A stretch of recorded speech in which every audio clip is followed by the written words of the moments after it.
السلام عليكم ورحمة الله وبركاته. بسم الله الرحمن الرحيم. الحمد لله رب العالمين.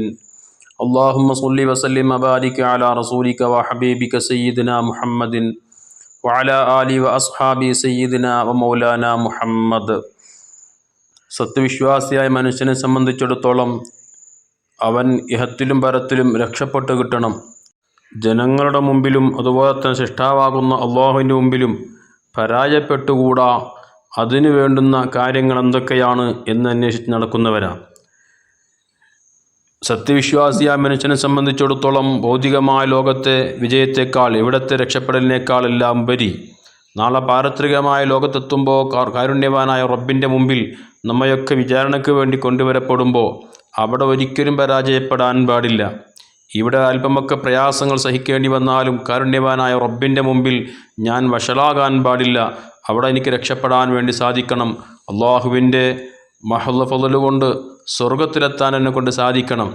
അതിന് ഉതകുന്ന, അതിന് നമ്മെ സഹായിക്കുന്ന രൂപത്തിലുള്ള പ്രവർത്തനങ്ങൾ, അതിന് പറ്റുന്ന കാര്യങ്ങളായിരിക്കുമല്ലോ നാം ഓരോരുത്തരും നമ്മുടെ ജീവിതത്തിൽ ചെയ്യാൻ വേണ്ടി ആഗ്രഹിക്കുക. എന്നാൽ ഹബീബായ മുത്തുനബി സ്വല്ലല്ലാഹു അലൈഹി വസല്ലമ തങ്ങൾ നമ്മെ ഇഹത്തിലും പരത്തിലും വിജയികളാക്കി തീർക്കുന്ന ധാരാളം ഉപദേശ നിർദ്ദേശങ്ങൾ ഹദീസുകളിലൂടെ നമ്മെ പഠിപ്പിച്ചിട്ടുണ്ട്. അതിൽപ്പെട്ട പ്രധാനപ്പെട്ട 3 കാര്യങ്ങൾ മഹാനായ ഇമാം ത്വബറാനി റളിയല്ലാഹു തആല അൻഹു അബ്ദുല്ലാഹി ബിൻ ഉമർ റളിയല്ലാഹു അൻഹുവിനെ തൊട്ട് ഉദ്ധരിക്കുന്ന ഹദീസിലൂടെ നമ്മെ പഠിപ്പിക്കപ്പെട്ടിട്ടുണ്ട്.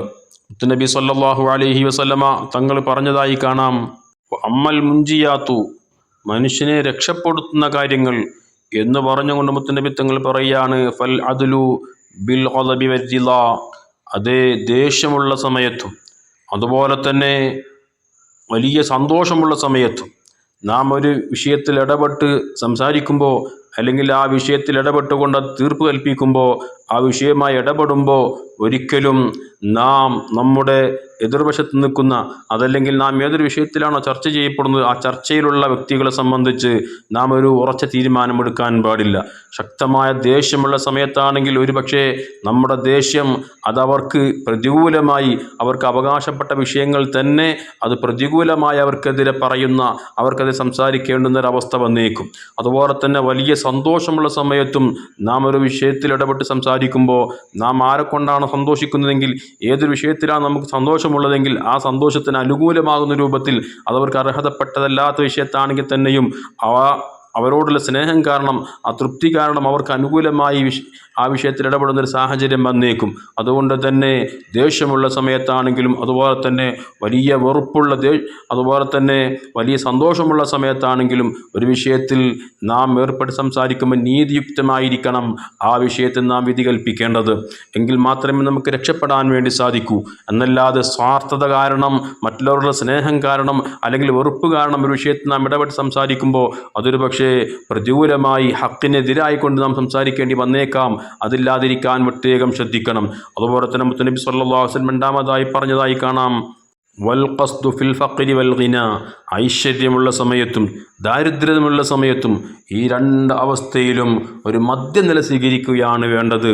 ഒറ്റ ദാരിദ്ര്യമുള്ള ഒരാൾ, അയാൾ സ്വന്തം ആവശ്യം, സ്വന്തം കുടുംബത്തെ, സ്വന്തം വേണ്ടപ്പെട്ടവരെ സംരക്ഷിക്കുന്നതിന് പകരം അവരെ പട്ടിണിക്കിട്ടുകൊണ്ട് അവർക്കൊണ്ട് വേണ്ടുന്ന കാര്യങ്ങൾ ചെയ്തു കൊടുക്കാതെ മറ്റുള്ള വിഷയങ്ങളിൽ ഇടപെട്ടുകൊണ്ട് അദ്ദേഹത്തിൻ്റെ സ്വത്തും സമയവും സമ്പാദ്യവുമെല്ലാം അതിനുവേണ്ടി ചെലവഴിക്കുമ്പോൾ അയാൾ നിർബന്ധമായും ചെയ്തിരിക്കേണ്ടുന്ന ധാരാളം വിഷയങ്ങൾ അയാൾ നഷ്ടപ്പെടുത്തി കളയുകയാണ്. അതുപോലെ തന്നെ സമ്പത്തുണ്ടാകുമ്പോഴും നാം ശ്രദ്ധിക്കണം, അള്ളാഹു നൽകിയ സമ്പത്ത് അവൻ പൊരുത്തപ്പെടുന്ന മാർഗത്തിലായിരിക്കണം നാം ഉപയോഗപ്പെടുത്തേണ്ടത്.